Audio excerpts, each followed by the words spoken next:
There are moments when the world goes completely quiet, and not in the peaceful way. It's the kind of quiet that settles into your chest like a stone, heavy, cold, and impossible to move. And you sit there in the middle of your own house and you realize that the silence isn't empty. It's full of something you don't have a name for yet. Something between grief and fury, somewhere in that no man's land where a man who spent his whole life being strong doesn't quite know what to do with himself. That's where I was on Thanksgiving Day. My name is Walter, and I'm 63 years old. I spent 31 years as a pipe fitter, working construction sites in Ohio, getting up before the sun and coming home after it set. I built bridges, laid the foundations of office buildings, worked in conditions that would make most men turn around and go home. I raised my son, Marcus, alone after his mother passed when he was 11. I cooked the meals. I went to the parent-teacher conferences. I drove him to soccer practice on Saturday mornings when my hands were still blistered from the week's work. I was the kind of father who didn't say much, but who was always, always there. Until the year I was told not to be. The call came on a Tuesday, 9 days before Thanksgiving. Marcus and I talked every Sunday, like clockwork, had done it for years. And so when his number showed up on a Tuesday afternoon, I knew something was off. I wiped my hands on a dish towel and answered. His voice had that careful flatness to it, the way it gets when he's rehearsed what he's about to say too many times. "Dad," he said, then a pause, the kind that sits on you like a wet blanket. "I need to talk to you about Thanksgiving." I told him to go ahead. He started slowly, building up to it the way you build up to jumping into cold water. He told me that Vanessa's parents were flying in from Connecticut. Her father, Douglas, was recovering from a minor procedure and needed a calm, low-stress environment. Her mother, Elaine, was, quote, very particular about social dynamics. He said, the combination of families in a smaller space might be overwhelming. He said Vanessa felt that having everyone together this year might create tension.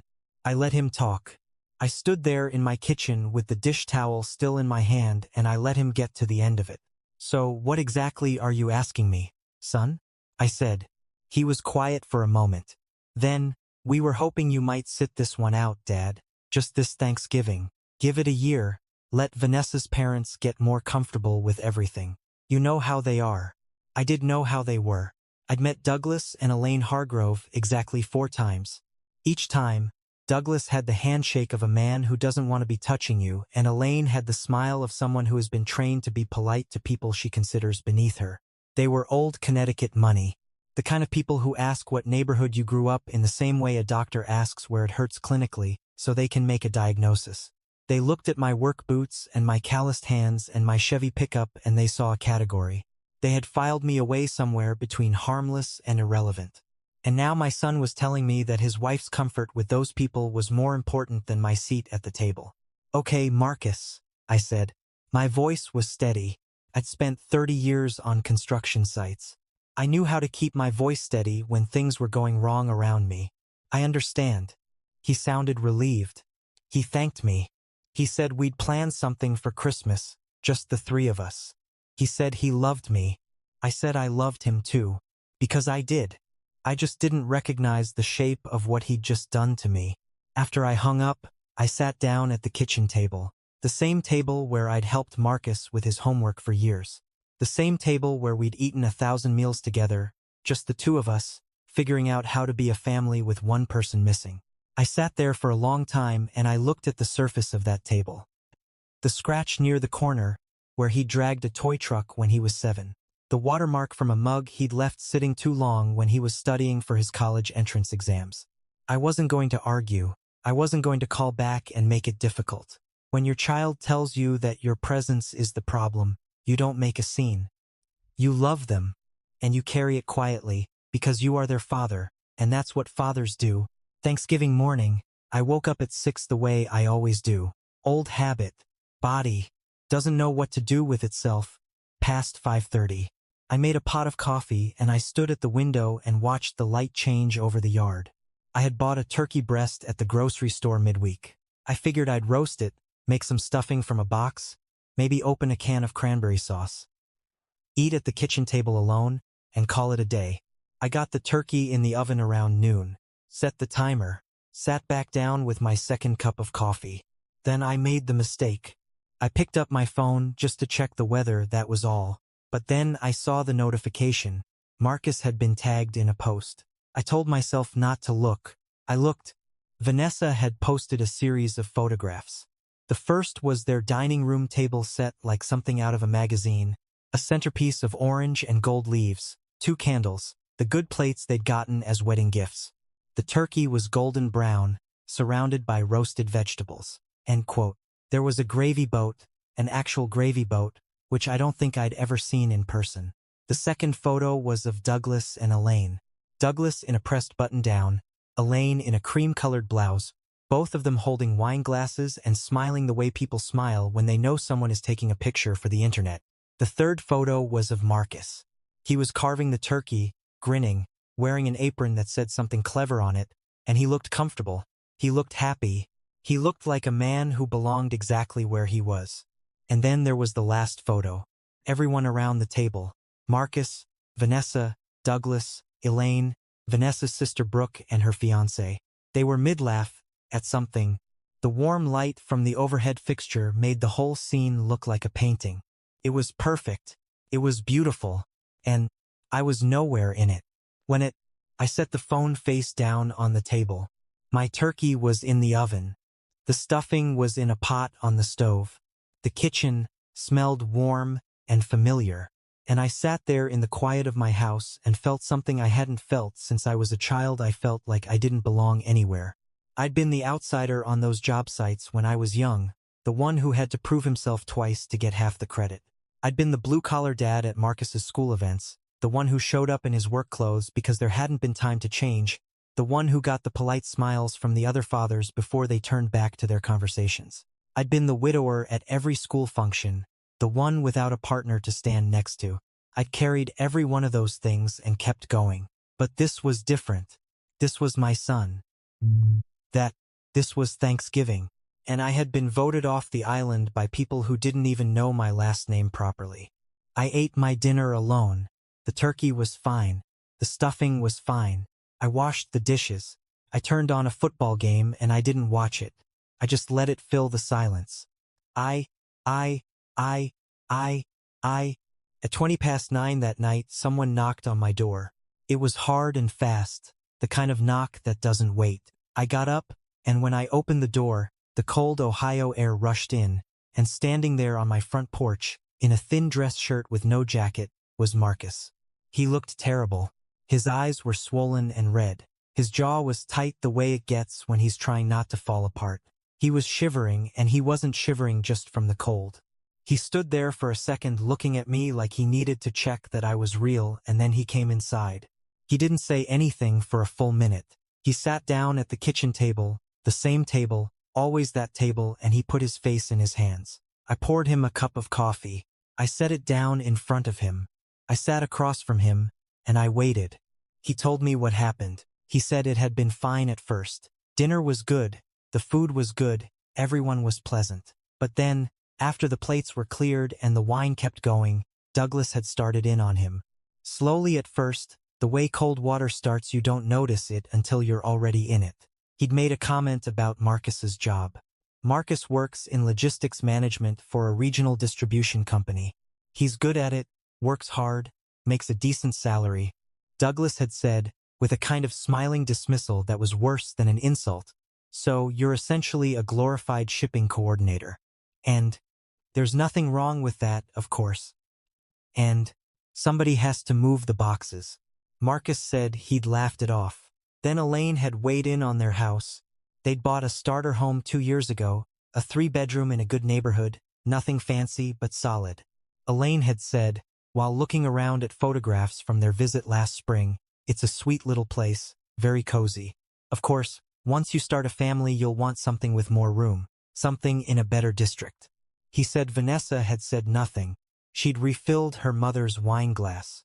And then the thing that broke him, Douglas had turned to Vanessa at some point in the evening and said, within Marcus's hearing, "You know, sweetheart, I always worried you were selling yourself short. You had so many options." He said it conversationally, like Marcus wasn't sitting 6 feet away. Like he was furniture. Marcus told me he'd pushed back his chair, set his napkin on the table, and stood up. He told Vanessa he was leaving. He said he needed some air, and he wasn't sure when he'd be back. She'd looked at him, and then looked at her mother and said, "Can we talk about this later? We have guests." He walked out. He drove 40 minutes to my house. He sat down at my table and drank my coffee and told me that the people his wife had replaced me with had spent the entire evening making him feel like a stray dog that had wandered into the wrong yard. "They made me feel like nothing, Dad," he said. His voice was cracked and low, and she just sat there. She just let them do it. Something settled in me then. Not anger, or not only anger, something steadier than that. A decision. I told him he was sleeping in his old room that night. He didn't argue. He was asleep before 11. I was up until 2 in the morning at the kitchen table, thinking. I'm not a man of speeches. I'm not a man of grand gestures. I build things. I plan things. I figure out the load, a structure, can bear before I put weight on it. I applied that same thinking to what I was going to do next. I was not going to call a lawyer. I was not going to get into a war with Vanessa's parents on social media. I was not going to show up at their hotel and make a scene, because none of that would do what I actually needed to do. What I needed to do was make my son see himself clearly, and I needed to do it in front of the people who had made him feel invisible. It took me 5 days to put it together. Marcus tried to reach Vanessa during that time. She answered once, on the 3rd day, and told him he'd overreacted and embarrassed her in front of her family. He told her what her father had said. She told him her father was from a different generation and sometimes said things the wrong way, and Marcus needed to be more understanding. He came back to my house that night and sat at the table again. "Maybe they're right about me," he said. He was staring at the surface of the table. "Maybe I'm not what she needs. Maybe I'm not enough. Allah, ma." I looked at my son, my boy who I'd raised alone on one income, who I'd driven to every practice and every game, who I'd helped move into his first apartment with a borrowed truck, who I had watched grow into a decent, hardworking, honest man, and I felt something cut through me that I had no patience for. "You're going to hear me out," I said, "and then you're going to help me make one phone call." I called Vanessa. I asked her to arrange a dinner at their house. The dinner. I told her I thought it was important for all of us to sit down together, that I had some things I wanted to say, and that I'd appreciate it if her parents could be there as well. I kept my voice level and calm. I said it was for the sake of the marriage. She said she'd see what she could do. Douglas and Elaine were still in town through the weekend. The dinner was set for Saturday. Marcus rode with me. He'd barely spoken all day. When we pulled up to the house, Douglas and Elaine's rental car was already in the driveway. We went inside. The table was set again, quieter this time. No candles. Douglas was sitting in the armchair in the living room with a glass of something amber-colored. Elaine was perched on the couch. Vanessa's sister Brooke was not there, which I was glad for. I didn't need an audience for an audience. They all looked at me the way you look at someone who's come to negotiate after a loss. Douglas stood up partway, the courtesy of a man who doesn't want to give full courtesy, and said, "Walter, good of you to come. I think we all agree that the situation has gotten a bit out of hand." I set the bag I'd brought with me on the coffee table. I said, "Before we get into it, I'd like to share a few things, if nobody minds." End quote. Vanessa looked at Marcus. Marcus looked at the floor. I reached into the bag and pulled out a small stack of photographs. And it's not digital printed, because printed things feel real in a way a phone screen doesn't. I set them on the table one at a time. The first one was a photograph of me on a job site, 1987. 27 years old, covered in dust, up on a scaffold. I explained what the job was. A hospital wing in Cincinnati, 12-hour shifts, 6 days a week. The next was Marcus at age 3, sitting on my lap at that same kitchen table. I was feeding him something from a bowl. It was blurry and a little overexposed because I'd taken it myself, holding the camera at arm's length, which is what you do when you're doing it alone. The next was a letter. I read it out loud. It was a letter from Marcus's 8th grade math teacher, Mrs. I think Patterson, who had written it for a school newsletter. She wrote about Marcus being one of the most diligent students she'd ever taught, and she noted that she'd watched him come in early on mornings when he'd had a late game the night before, just to make sure he understood the material. She wrote that whatever was happening at home, it was clearly working. I set the letter down. I don't have a trust fund, I said. I don't have a vacation home or a membership anywhere. What I have is a son who, despite growing up with one parent and one income and a house where we fixed what was broken instead of replacing it, became a man who works hard, who treats people right, and who has never once made anyone feel like they were less than. I paused. I looked at Douglas. I cannot say the same for everyone in this room.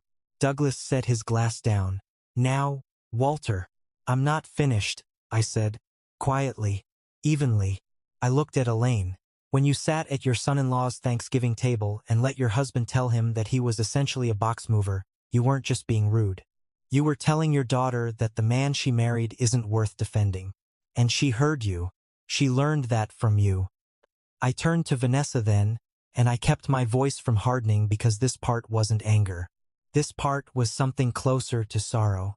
You asked Marcus to leave his father out of Thanksgiving so that your parents would be comfortable, and then you sat there while your parents made your husband feel like a stranger in his own home. You protected them. You didn't protect him.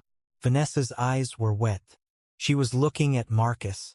And, why? Marcus said. He wasn't loud. He was tired. I've never asked you to choose between me and them. I've never asked you to, but you asked me to choose. And you asked me to push my father out and I did it and then you couldn't even, he stopped. His voice was breaking. You couldn't even tell your dad to stop when he said what he said. I didn't know what to say, Vanessa said. I froze. You refilled her wine glass, Marcus said. The room went very quiet. Douglas made one last attempt. He straightened in his chair and said, with the confidence of a man who has never had to question himself, this is a lot of emotion over what was a family dinner. I may have been blunt, Marcus, but I was simply being honest. You need thicker skin if you want to succeed in this world. I looked at him for a long moment. You've spent 60-something years with money and status and access, I said, and the best use you've found for all of it is making a young man feel small at his own dinner table. That's not strength, Douglas. That's fear. Men who are genuinely secure don't need to do what you did. Only frightened men do. Night. He had no answer for that. His jaw tightened. He looked at Elaine. She looked away. Marcus stood up. He walked over to where I was standing, and he put his hand on my shoulder. Not dramatically, just a hand on a shoulder. And the way you do when someone has said the thing that needed saying and you want to make sure they know you heard it. He turned to Vanessa. I love you, he said, but I need you to decide what that means. Because it can't mean what it's meant for the last year. I can't be the person you love privately and put aside publicly whenever your family comes to visit. Vanessa's parents left shortly after. There was no scene. Douglas didn't storm out or deliver a final verdict. He just stood, collected Elaine with a look, and they walked to the door. Douglas paused at the threshold and looked back at me one more time. He seemed like he was going to say something. Then he didn't. He left. Marcus and Vanessa talked for a long time that night after I went home. I don't know everything that was said. He called me the next morning and told me they had a lot of work to do, but that she had apologized. End quote. A real one, he said. Not the kind where you apologize for how the other person felt. The kind where you acknowledge what you actually did. Things did not fix themselves overnight. They went to counseling. There were hard months. Vanessa had some long conversations with her parents that I was not privy to and don't need to be. Douglas never apologized to me directly. I didn't need him to. I hadn't done what I did for an apology from Douglas. I'd done it for my son.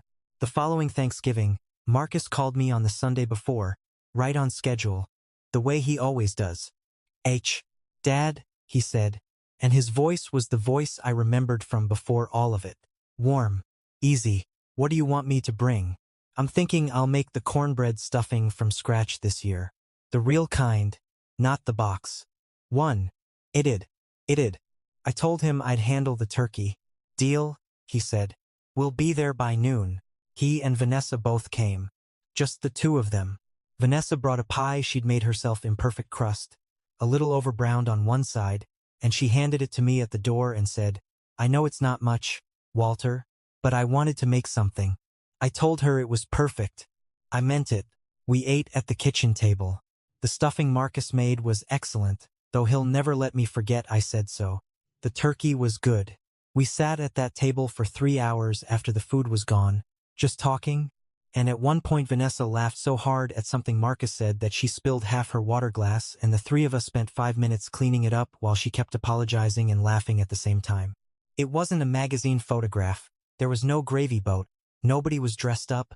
But every single person at that table was there because they wanted to be, not because they were supposed to be, not because it was strategic or convenient or comfortable for someone else, and because they wanted to be in that room, at that table with each other.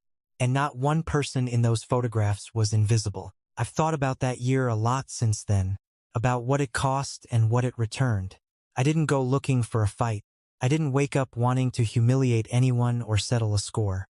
And I just knew that my son was losing himself inside someone else's idea of what he was worth, and I knew that the only thing I could do, the only weapon I had, was the truth, not a version of it. Not a softened, diplomatic, let's keep the peace version. The whole truth, laid out plainly, on a coffee table in Ohio, in front of people who had never once expected to be held accountable by a pipefitter from Cleveland. My father used to tell me that you could take a man's house, his job, his savings, and his health, but you could not take what he knew about himself, not unless he let you. I didn't fully understand that when I was young. I thought it was the kind of thing men said when they had nothing left. Now, I think it might be the truest thing I was ever taught. Because Douglas and Elaine Hargrove walked into my son's life with their money and their address and their old Connecticut names, and they tried to make him forget what he was made of. They tried to convince him that where he came from was a liability instead of a foundation. And for a little while it was working. But they had not counted on the kitchen table. They had not counted on 30 years of showing up.